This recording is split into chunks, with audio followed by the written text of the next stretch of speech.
Muy bien, damos comienzo entonces a la presentación del tema de amiloidosis.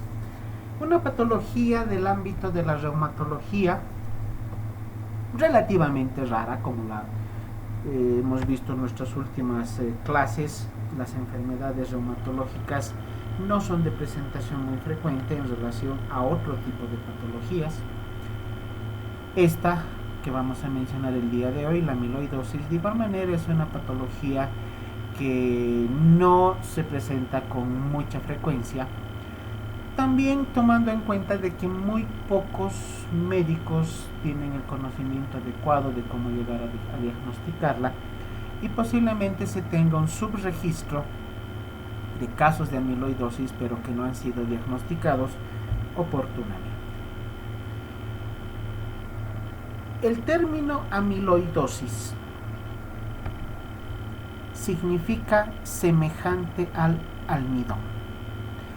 Amiloidosis significa depósito de tejido amiloide, un tipo de tejido especial que se deposita sobre todo a nivel del tejido intersticial, en el tejido conjuntivo, y se denomina así porque se parece al almidón.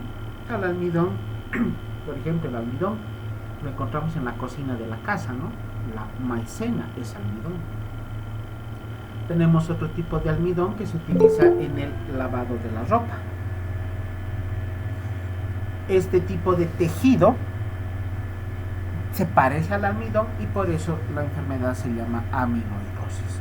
Y acá tenemos los tiempos en cuanto a la historia de la medicina, donde se hablaba ya de esta patología.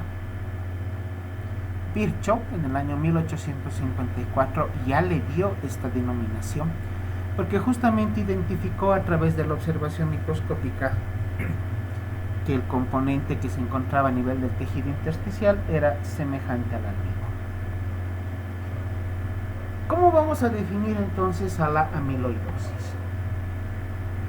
Esta patología es consecuencia de cambios en la estructura de las proteínas,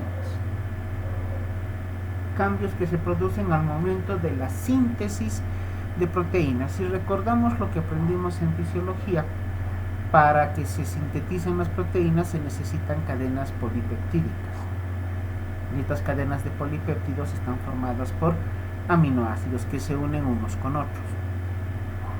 En algún punto del proceso de la formación de las proteínas, estas cadenas polipeptídicas sufren un plegamiento, como si se doblaran unas con otras para formar las cadenas de unión entre los distintos segmentos moleculares de la proteína.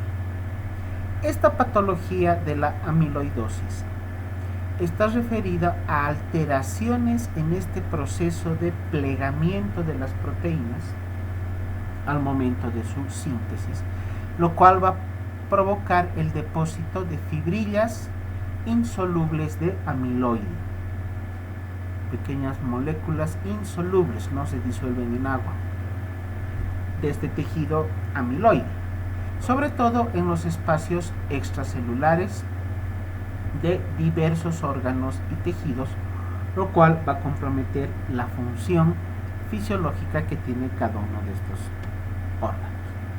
Por lo tanto, la amiloidosis es una enfermedad sistémica, al igual que otras enfermedades que ya hemos mencionado también en clases previas. Ya no están referidas exclusivamente al área articular, ya no están referidas exclusivamente a las articulaciones. Esta patología ya se considera de orden sistémica. Esta es una proteína plegada. Es un esquema, un dibujo de cómo las cadenas polipeptídicas se van plegando, se van doblando unas con otras para formar los puentes y los enlaces que van a darle la característica propia a cada una de las proteínas. Cuando se produce una alteración en este plegamiento o en esta situación de doblamiento de las moléculas de proteínas, estas fibrillas, que se denominan así fibrillas amiloides, se van a depositar en el interior de estas proteínas, motivando una alteración en la síntesis, en la característica molecular al momento de la síntesis de las proteínas. Y esta es la base para toda la alteración patológica que produce la amiloidosis.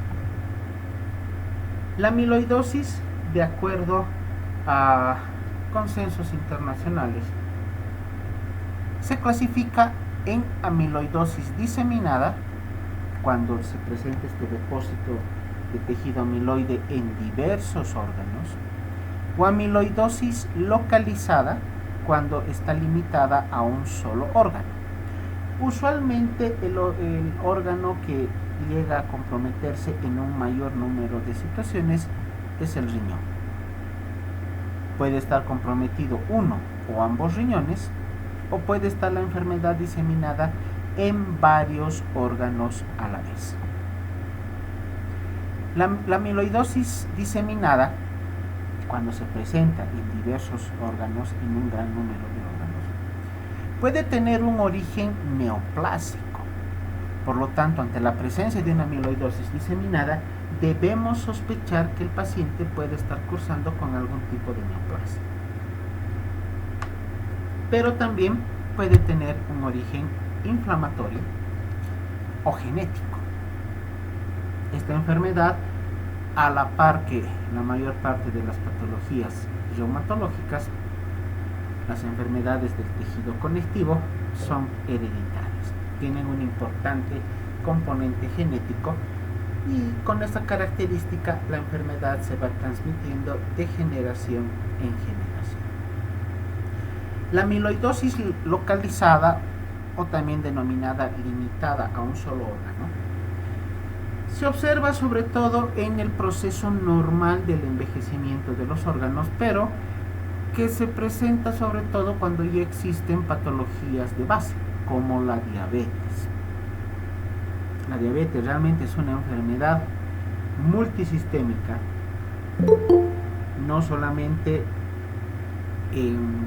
relacionada al área endocrinológica, sino que como complicaciones puede traer un sinnúmero de alteraciones en distintos órganos, y como estamos viendo ahora, la diabetes predispone a que los pacientes que ya tengan la enfermedad de la diabetes y que estén ya en un proceso normal fisiológico de envejecimiento puedan presentar la amiloidosis, sobre todo a nivel renal, que es lo que va a motivar a que los pacientes con diabetes presenten nefropatía diabética, que en última instancia es la complicación más severa de la diabetes y la que nos va a traer como consecuencia la presentación de la alteración de la función renal, y básicamente esta circunstancia condena a nuestro paciente a que esté amarrado, si vale el término, a una silla de hemodiálisis.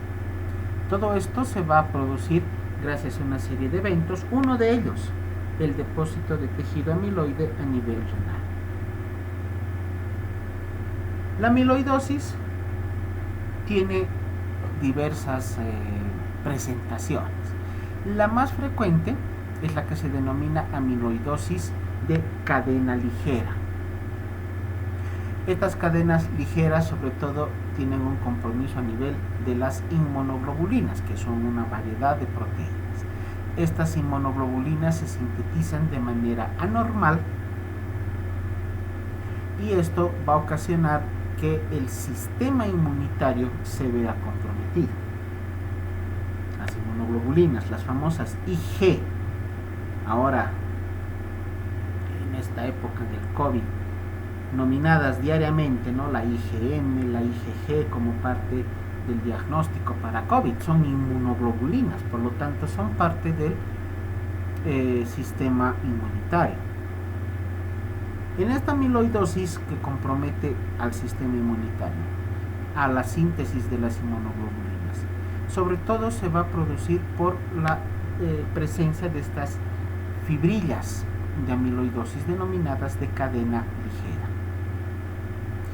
Cuando se presenta este compromiso a nivel de la síntesis de las inmunoglobulinas, no solamente está comprometido el sistema inmunitario, lo cual predispone que el paciente tenga la probabilidad de contraer una serie de enfermedades por la deficiencia del sistema inmunitario, sino que además la presencia de estas cadenas ligeras va a favorecer el inicio de sintomatología de enfermedades cardíacas o enfermedades renales. Si el paciente ya presentaba alguna de estas enfermedades, los síntomas llegarán a exacerbarse. Si el paciente no presentaba estas enfermedades, la presencia de las cadenas ligeras de la amiloidosis será la causa por la cual se va a producir un inicio de síntomas de cardiopatías o nefropatías. La amiloidosis también tiene una variante, que es el depósito ya no de cadenas ligeras, sino de amiloide tipo A. Esta patología, o esta variante, perdón, se va a presentar como complicación a enfermedades crónicas.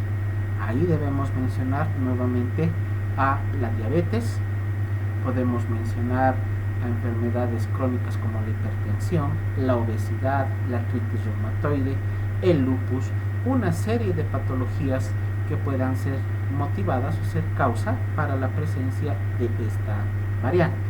También puede ser secundaria a enfermedades de tipo infecciosa. Estamos hablando de enfermedades como los casos que llevan a sepsis de los pacientes por patologías que han comprometido de una manera importante con cuadros infecciosos severos a nivel pulmonar, a nivel digestivo, a nivel renal, a nivel del sistema nervioso central. Esta variante de la amiloidosis por amiloide tipo A puede llegar a desencadenarse, puede ser el gatillo que desencadene la presencia de la enfermedad a patologías como la tuberculosis y la lepra, relacionadas ambas con la presencia del Mycobacterium, o la presencia de osteomielitis, tomando en cuenta que a nivel de la médula ósea de los huesos es donde se va a presentar esta patología. Esta variante del amiloide tipo A sobre todo va a comprometer o va a presentar sus depósitos de amiloide a nivel del riñón, a nivel de las glándulas suprarrenales, hígado y vaso. El compromiso importante a nivel del riñón es el que ya hemos mencionado previamente, que llega a motivar la presencia de una insuficiencia renal crónica, con lo cual el paciente tendrá que sobrevivir gracias a la diálisis, la hemodiálisis. El compromiso a nivel de suprarrenales puede producir insuficiencia suprarrenal primaria. En endocrinología se aprende que cuando la patología que motiva la ausencia o disminución de hormonas suprarrenales está motivada por una alteración propia de las suprarrenales, se denomina como insuficiencia suprarrenal primaria. Una de las causas entonces será la amiloidosis. Y el depósito de tejido amiloide a nivel hepático va a suponer la alteración del normal funcionamiento de los hepatocitos, lo cual puede llevar a situaciones de deterioro del funcionamiento hepático hasta situaciones de insuficiencia hepática crónica. Y a nivel del vaso, el depósito de amiloide comprometerá el funcionamiento normal que tiene el vaso, sobre todo en el área hematológica, produciendo inclusive aumento de tamaño del vaso, esplenomegalia, lo cual va a motivar a la destrucción masiva de glóbulos rojos. Todo esto motivado por la presencia del amiloide tipo A. Estas diversas variedades que tiene la amiloidosis han sido descritas en prácticamente todos los continentes del mundo. Al ser una enfermedad que no tiene un número representativo de pacientes, la epidemiología no ha sido adecuadamente descrita. Pero, por ejemplo, hay un estudio muy grande que se hizo en los Estados Unidos donde se ha encontrado que la incidencia anual es de 8.9 casos por 100.000 habitantes. Es una incidencia relativamente baja en relación a otro tipo de patologías, pero también hay que tomar en cuenta el universo que se tomó en relación a la población total que tiene los Estados Unidos, que está alrededor de los 300 millones de habitantes.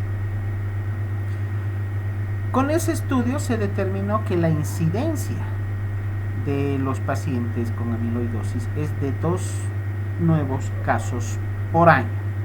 Para 300 millones de habitantes, 2 casos nuevos de amiloidosis por año. O sea, realmente el número de pacientes es extremadamente bajo. En la patogenia de esta patología vamos a indicar que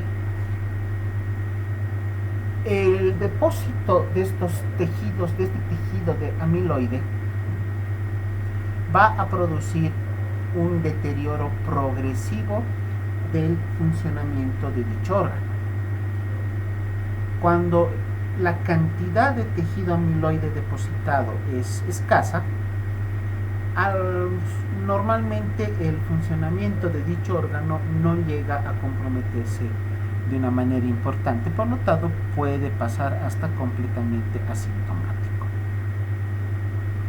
Pero cuando el depósito de los amiloides, del tejido amiloide, es excesivo, ya se van a producir alteraciones en la estructura propia del parénquima de estos órganos, lo cual va a motivar a que se presenten diversos tipos de manifestaciones clínicas dependiendo del órgano que se vea comprometido. Se ha logrado determinar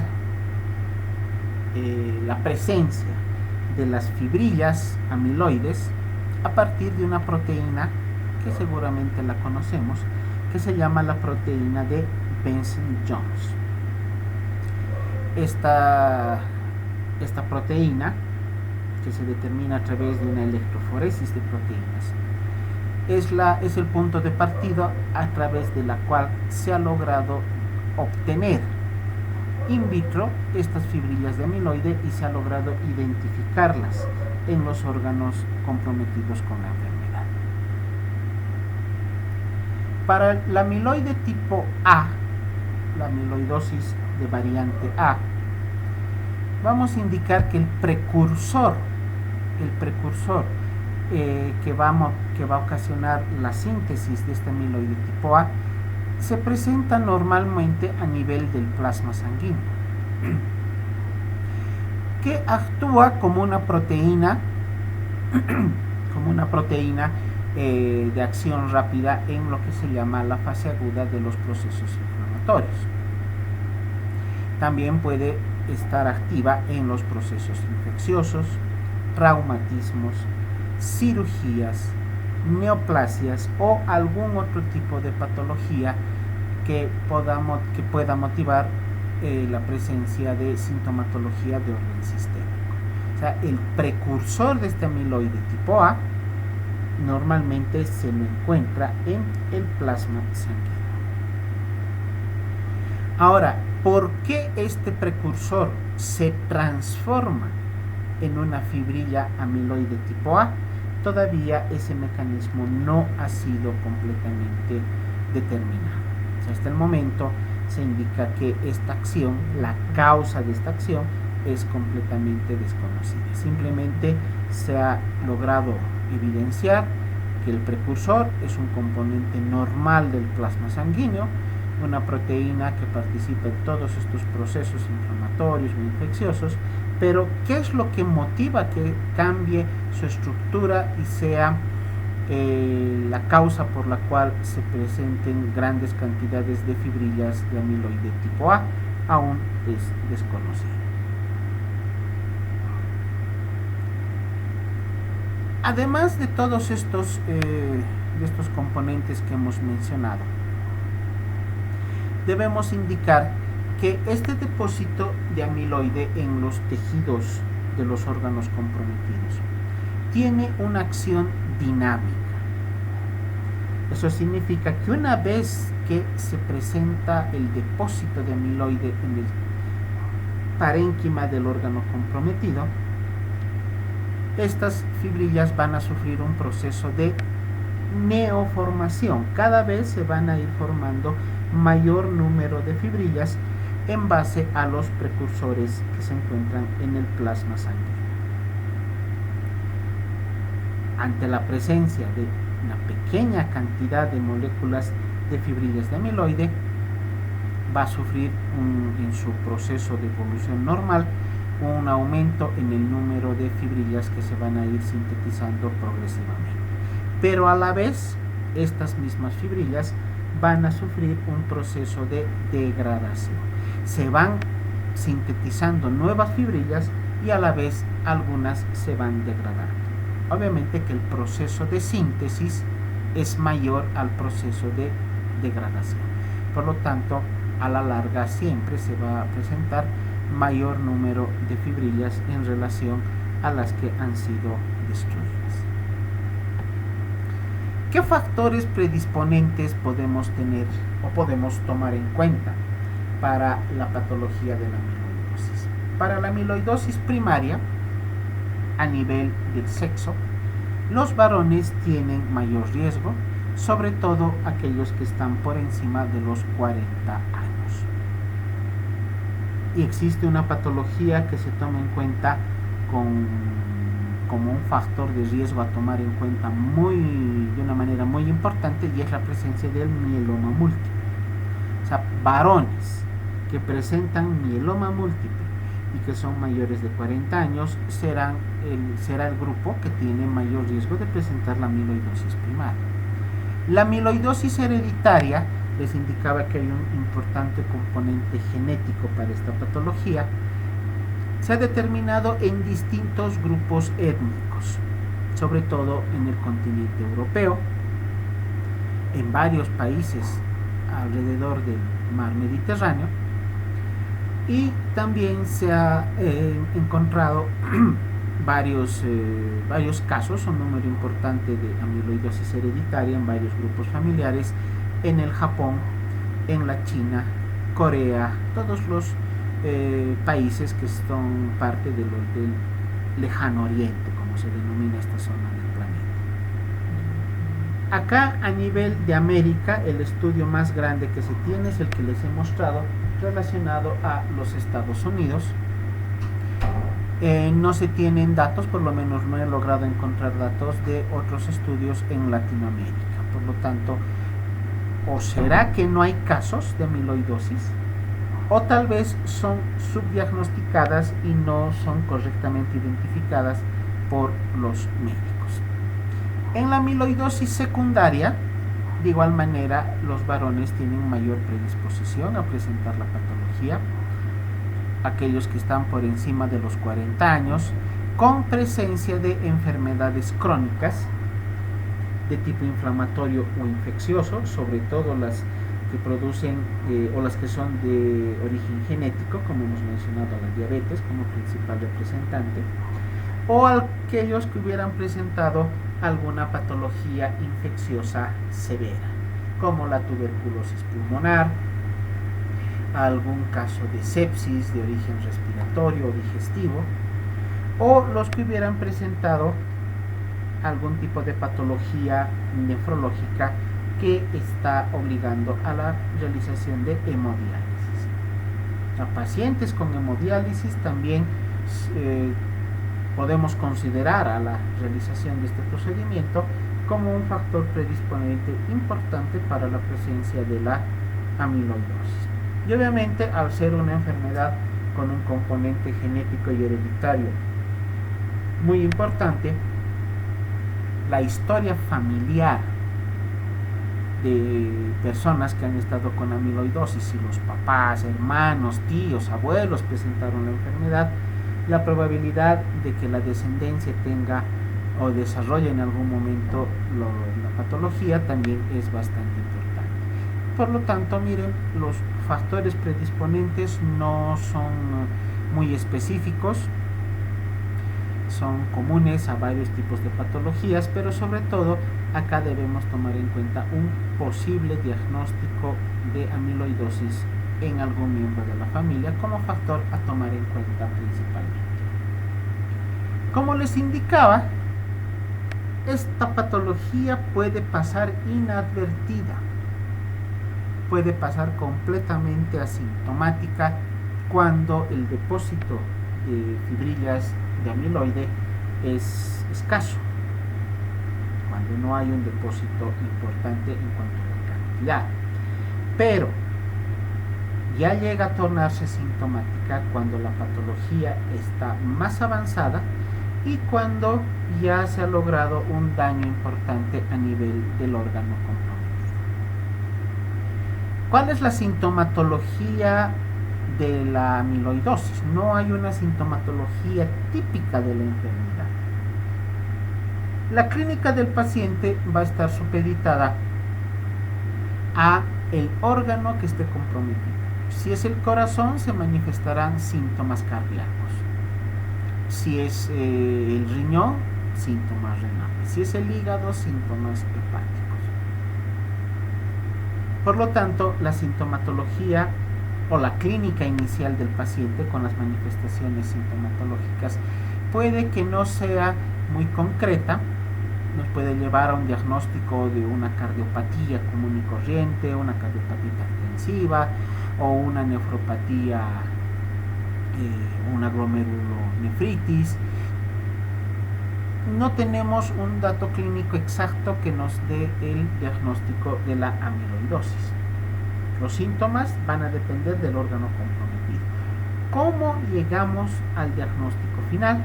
A través de un estudio histopatológico. Toma de biopsia de los pacientes en los cuales sospechemos que puede haber amiloidosis en base a los factores de riesgo que hemos mencionado previamente. Se tomarán muestras de biopsia, varias muestras, para el envío correspondiente al laboratorio de anatomía patológica y que sea esta instancia, este servicio, el que en última instancia nos dé el diagnóstico. Síntomas generales que puede presentar un paciente con amiloidosis. Edema o hinchazón a nivel de tobillos y de piernas cuando hay compromiso renal. Fatiga y debilidad, o sea, astenia, adinamia, diversos grados de debilidad muscular que se catalogan en base a la escala de Daniels. Dificultad para respirar, que puede manifestarse como diversos grados de disnea, desde la disnea a grandes esfuerzos, llegando a la ortopnea, que es la disnea de reposo. A mayor compromiso pulmonar, a mayor depósito de tejido amiloide en los pulmones, mayor será el grado de severidad de la disnea. Se puede encontrar también sintomatología de origen neurológico, como entumecimiento, el famoso hormigueo, o sea, parestesias, dolor a nivel distal de las extremidades, a nivel de manos y pies, dolor a nivel de la muñeca, si el tejido amiloide se deposita en el túnel carpiano, llegará a producir la compresión de los tendones flexores, produciendo el síndrome del túnel carpiano, que ya lo hemos mencionado en alguna otra oportunidad. Con el compromiso a nivel digestivo, se presentará diarrea. Una diarrea que puede ser similar a la que se presenta en cualquier cuadro infeccioso, diarrea líquida, que puede acompañarse de restos hemáticos o, por el contrario, producir una alteración del peristaltismo y llegar a presentarse como constipación. La pérdida de peso llega a ser significativa en circunstancias donde la enfermedad ha sido o tiene un proceso evolutivo crónico. Se puede encontrar macroglosia. Si el depósito amiloide se presenta a nivel de la lengua aumenta de tamaño, produciendo macroglosia. Es una lengua más grande de lo normal, por lo tanto no cabe dentro de la cavidad oral y no se llega a producir la oclusión completa de la boca, no llegan a tocarse las arcadas dentarias manteniendo el paciente siempre cierto grado de apertura bucal, porque la lengua es tan grande que no permite que el paciente cierre adecuadamente la boca. A nivel cutáneo, las manifestaciones son muy variadas. Puede haber hiperkeratosis con engrosamiento de la piel. Podemos encontrar hematomas de distintas características que pueden aparecer de manera espontánea, hematomas que pueden estar presentes en cualquier zona corporal, pueden ser de presentación espontánea o ante pequeñas lesiones, pequeños traumatismos. También podemos encontrar la presencia de púrpuras, sobre todo a nivel de los ojos o a nivel de las extremidades, similares a lo que se presenta en lo que conocemos como la PTI, la púrpura trombocitopénica idiopática secundaria a disminución de la concentración de plaquetas. A nivel cardíaco podemos encontrar irregularidad en el latido cardíaco con la presencia de arritmias, diversos tipos de arritmias, desde extrasístoles ventriculares, taquicardia sinusal o llegando a arritmias más severas como fibrilación auricular o hasta fibrilación ventricular. Con el depósito de amiloide a nivel de la faringe se tiene dificultades para la deglución, no solamente motivada por el depósito amiloide, sino por la disminución de la luz que se presenta en la faringe, lo cual va a dificultar que el paciente degluta sus alimentos y producirá también presencia de dolor. Entonces, en el ámbito clínico, debemos evaluar nefrológicamente al paciente y se presentarán características propias clínicas de patologías renales, lo mismo en el área cardiológica, neurológica, que son, y además pulmonar, los 4 lugares donde se presentan las alteraciones con mayor frecuencia. Aquí vemos una imagen con los dedos de un paciente que tiene amiloidosis. El depósito de amiloide acá se nota en la zona subcutánea, manchas blanquecinas que están acá en el borde de los dedos. Acá vemos 1, 2, 3 y 4 zonas que están con el compromiso del tejido amiloide. De igual manera en la otra mano en las mismas zonas. Esto que va a ocasionar ensanchamiento de los dedos, endurecimiento de los dedos, dificultad para producir movimientos de flexión y extensión, similares a los que se presentan en una artritis reumatoidea. Pero hay que tomar en cuenta que acá el compromiso no es a nivel articular, es a nivel de partes blandas. A nivel periorbicular tenemos las manchas purpúricas, semejantes a las que conocemos como ojos de mapache, pero acá de una tonalidad mucho menor. Los ojos de mapache llegan a ser hasta de color pardo oscuro o negro. Acá las manchas purpúricas tienen esta característica violácea, ¿no?, en ambas zonas periorbiculares. Una lengua macroglósica deforme en sus zonas, en sus bordes. Aquí vemos los bordes laterales, donde se observa fácilmente la deformación que ha presentado la lengua. A nivel de la punta de la lengua, sobre todo en las zonas laterales, también vemos la deformación que tiene este órgano en sus características normales. Y el depósito de amiloide acá en la zona central de la lengua, que está produciendo este sobrelevantamiento, que es el que de donde se debería tomar la muestra para biopsia, ¿no?, tomando en cuenta que está comprometiendo la estructura normal anatómica de este órgano. Las manchas purpúricas, estas sí se parecen mucho más a lo que conocemos como ojos de mapache. ¿no? Por la presencia de depósito de tejido amiloide a nivel subcutáneo. Otra imagen con una lengua macroglósica, pero acá ya con deformación de la estructura a nivel de los bordes. No es un borde irregular, pero presenta estas zonas depresivas.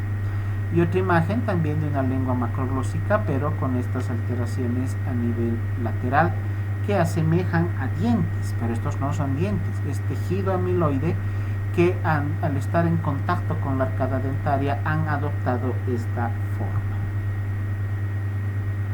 Otra lengua macroglósica, pero ya con una deformación muy severa a nivel del dorso de la lengua. Cada una de estas neoformaciones, de estos sobrelevantamientos, está motivado por depósito amiloideo.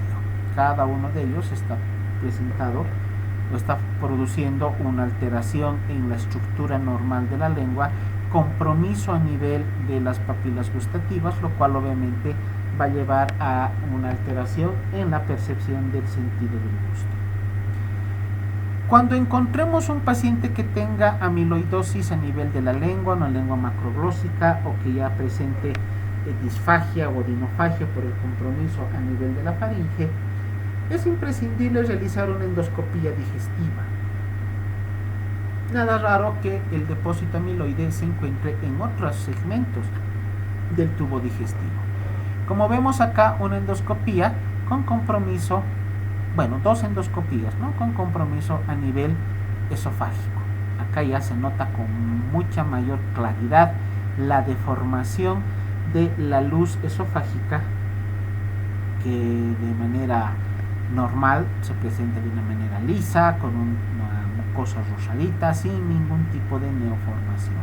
Acá vemos estos depósitos de amiloide que están comprometiendo prácticamente la totalidad de la extensión del esófago. A nivel renal, fíjense cómo llega a deformar al riñón, cómo se produce estas grietas que van a dividir al riñón en segmentos. Por eso también se conoce a esta característica como riñón facetado, como si tuviera caras. Cada una de estas carillas de las neoformaciones o de las alteraciones en la estructura está produciendo una deformación más alteración a nivel de las nefronas. Esto es lo que va a motivar a que el paciente presente la insuficiencia renal, que en última instancia se convertirá en una insuficiencia renal crónica. A nivel hepático, al ser la glándula más grande, muchas veces no se llega a notar una alteración importante en la estructura propia del hígado, pero sí se podrá observar esta alteración cuando el compromiso es mayor al 80% de la glándula. En el vaso tenemos acá tres distintos tipos de tejidos donde vemos la alteración que se ha producido secundaria a la amiloidosis. Son distintos tipos de técnicas que se utilizan en patología para poder evidenciar la presencia del tejido amiloideo. Acá vemos sobre un fondo amarillo las lesiones de amiloide en color azul. Acá sobre un fondo naranja las lesiones de un color café aproximadamente, ¿no? O azulado. Esta imagen de acá, de la derecha, es un vaso en características normales. Entonces fácilmente a través de las tinciones correspondientes se llega a determinar la presencia del tejido amiloide. Como ven, todas estas características que dan un diagnóstico final se realizan a través de estudios de patología. Toma de biopsias para estudio de macropatología o micropatología a través de estudio microscópico, o directamente la resección completa de los órganos, como hemos visto anteriormente con un riñón completo. En el corazón, el tejido amiloide se puede depositar sobre todo a nivel de las válvulas cardíacas. A nivel de las valvas de las válvulas cardíacas lo cual va a producir engrosamiento de las valvas cardíacas, motivando la insuficiencia o estenosis de las válvulas cardíacas, y dependiendo de cuál sea la alteración, la clínica estará dirigida a estenosis aórtica, mitral, pulmonar o tricuspidia, o la insuficiencia de estas mismas válvulas. También el tejido amiloide se puede depositar a nivel del tejido muscular cardíaco, produciendo hipertrofia miocárdica, cardiomegalia y obviamente la correspondiente insuficiencia cardíaca por un corazón agrandado. Un corazón que está grande, un corazón más grande de lo normal, no funciona bien. Siempre esta característica motiva a que se pueda llegar a una insuficiencia cardíaca. El diagnóstico, por lo tanto, es fundamentalmente de tipo histopatológico. Se debe determinar la presencia de los depósitos de amiloide. Para esto se realizan tomas a través de biopsias o de necropsias cuando un paciente ya ha fallecido, para poder dar un diagnóstico final de fallecimiento.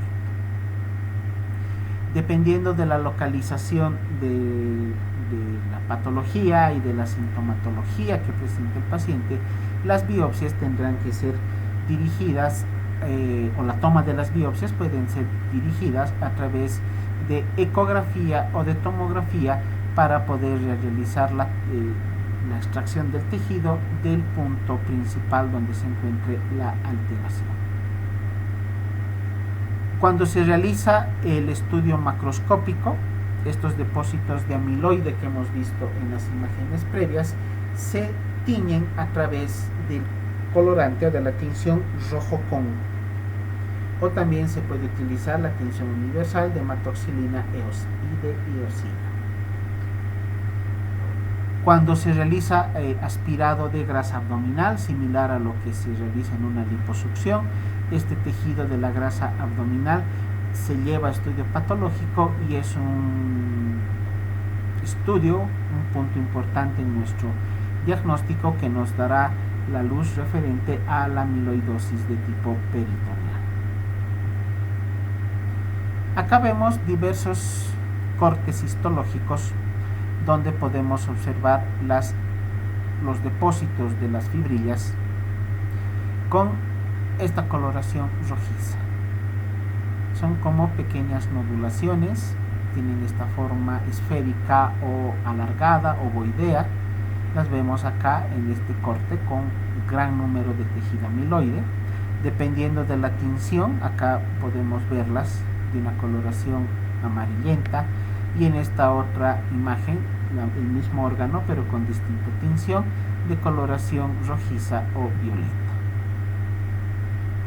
El pronóstico para los pacientes con amiloidosis es malo.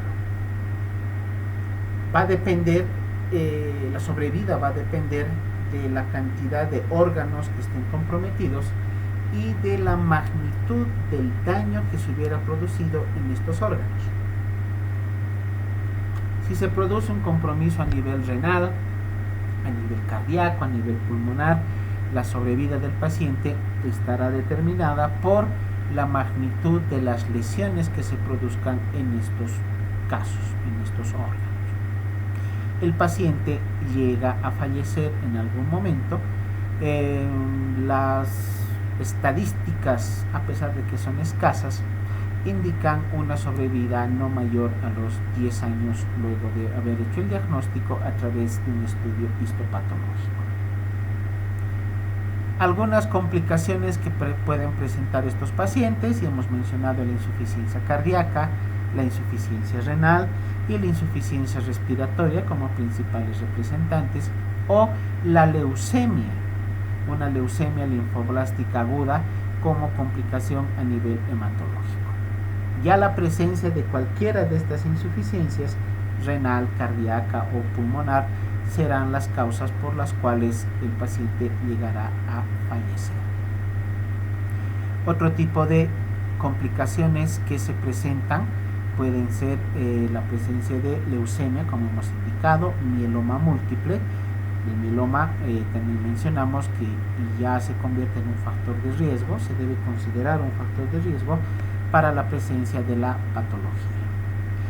La amiloidosis a nivel cutáneo llega a tener mejor pronóstico, no tanto funcional, pero sí vital. El paciente puede llegar a tener una sobrevida mucho mayor que cuando tiene compromiso a nivel de órganos internos. Si un paciente que tiene amiloidosis en la lengua con macroglosia no se va a morir por tener una lengua grande. Dificultará su alimentación, dificultará la percepción de sabores, será hasta una alteración de tipo estética, pero no pondrá en riesgo su vida. El pronóstico reservado, el pronóstico malo para los pacientes con amiloidosis está determinado por la presencia de la patología en órganos internos, en vísceras internas. La amiloidosis no tiene cura. No hay un tratamiento específico que llegue a controlar la patología como tal. O sea, no tenemos cómo revertir la alteración en la síntesis proteica y el depósito de fibrillas de amiloide en la formación de estas proteínas. El tratamiento está dirigido a controlar la sintomatología dependiendo del órgano comprometido. O sea, el tratamiento es directamente de tipo sintomático. Va a depender de qué órgano sea el que esté comprometido. Si tenemos sintomatología cardíaca, utilizaremos medicación digital y diuréticos. Si es renal, utilización de corticoides. Si es pulmonar, también la utilización de corticoides, tal vez hasta broncodilatadores. No hay un tratamiento específico para la amiloidosis. Nuevamente les repito, el tratamiento es directamente sintomático y está dirigido o debe estar dirigido al órgano que esté con mayor sintomatología. Se ha planteado el trasplante autógeno de células madre como una opción al tratamiento tradicional. Obviamente que, dadas las características de un trasplante de células madre, células madre hematopoyéticas, conlleva mucha dificultad en cuanto a su proceso. Los pocos casos que han sido reportados, que están identificados en la literatura internacional, mencionan la gran dificultad que se presentó para poder realizar este procedimiento y que no llegó a tener una evolución muy favorable. No llegó a tener un final como se estaba esperando, referido al control propio de la enfermedad, a pesar del trasplante de células madre hematopoyéticas. La síntesis alterada de las proteínas siguió manteniéndose. Solamente se logró disminuir en un porcentaje, alrededor de un 40 o un 50%, esta síntesis alterada de proteínas, pero se mantenía, un otro 50% se mantenía la síntesis de estas proteínas con el tejido amiloide en su interior. Entonces tampoco se ha llegado a autorizar como tratamiento específico de la amiloidosis el trasplante de células madre. Es una alternativa que se plantea, pero que conlleva más problemas en su realización en relación al beneficio que se pueda lograr. En la amiloidosis secundaria, el tratamiento debe estar dirigido a la patología de fondo, a la patología de base. En la amiloidosis hereditaria se ha planteado también la posibilidad de trasplante hepático, tomando en cuenta que es el hígado el órgano donde se sintetizan las proteínas. Si existe una alteración en la síntesis proteica, tal vez trasplantando el hígado se pueda llegar a motivar la síntesis de proteínas sanas, de proteínas normales. Pero también es una opción que no que no tiene adecuada investigación, por lo tanto tampoco se ha logrado tomarla como un referente en cuanto al tratamiento. Como hemos mencionado, también hay amiloidosis relacionada con hemodiálisis. El tratamiento de estos pacientes está dirigido a mantener la hemodiálisis con algunos cambios que se puedan realizar en cuanto a la técnica propia del tratamiento de la diálisis, o también, si es una persona joven, plantear el trasplante renal. Porque si un riñón ya está con la amiloidosis, han visto esas imágenes con surcos muy profundos, facetas como caras que se presentan a nivel de la superficie del riñón, la formación de esas formas geométricas. Aunque el tratamiento dialítico ponga al paciente en condiciones para su sobrevida, no es un tratamiento definitivo, y al igual que el trasplante de células madre hematopoyéticas, que el trasplante hepático, el trasplante renal también se plantea como una posible alternativa. Finalmente, indicaremos que la amiloidosis es una enfermedad rara. No vamos a tener muchos casos. Les he mostrado que en los Estados Unidos 2 casos por año para una población de 300 millones de habitantes.